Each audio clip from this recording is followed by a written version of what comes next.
Can you say B? Yellow.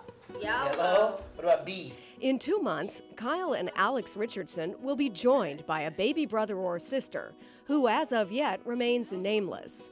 Parents Darren and Cheryl are working on that. Especially with the first one, it seemed like such a huge thing because you don't want to give them the name that's going to be difficult through life. You want to give them the cool name, but a good name. Like many parents, the Richardsons began their search for baby names in a baby name book. Darren's really good about reading out names to me, and some names that he throws out there, we just, oh no, I knew someone like that. No, they're a bad kid. No, we don't want that one. That's cute. Blake. English, attractive, dark. I like that. Darren and Cheryl were hoping to find names that reflected their Irish-English heritage.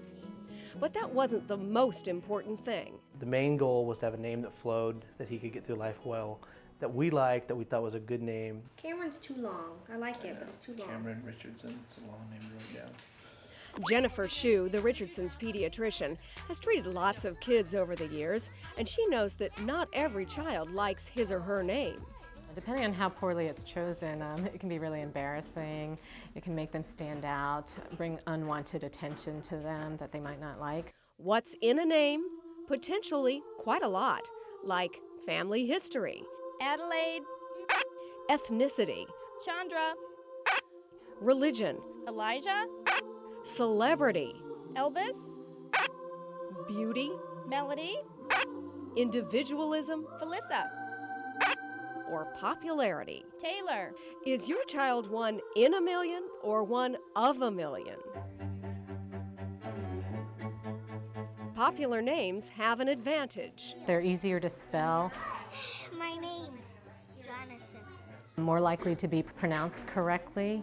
You don't have to clarify or answer questions about it like, how did you get that name? That's really different or unusual.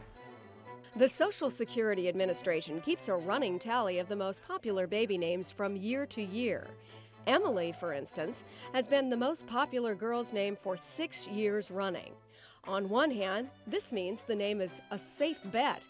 On the other hand, it means that your very special little Emily will likely be sharing her classroom with 3 or 4 other very special little Emilys. So, are unique names the way to go?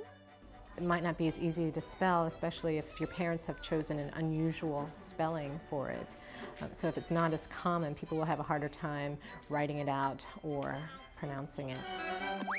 Dr. Shue suggests you run the names on your short list through a couple of tests.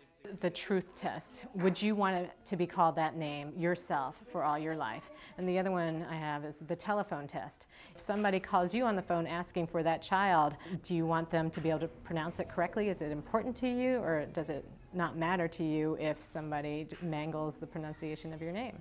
So far, the Richardsons have Kyle Jacob and Alex Daniel.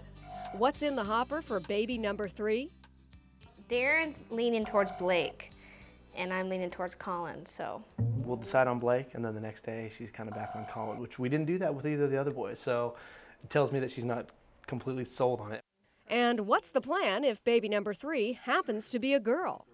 We're thinking maybe Caitlin or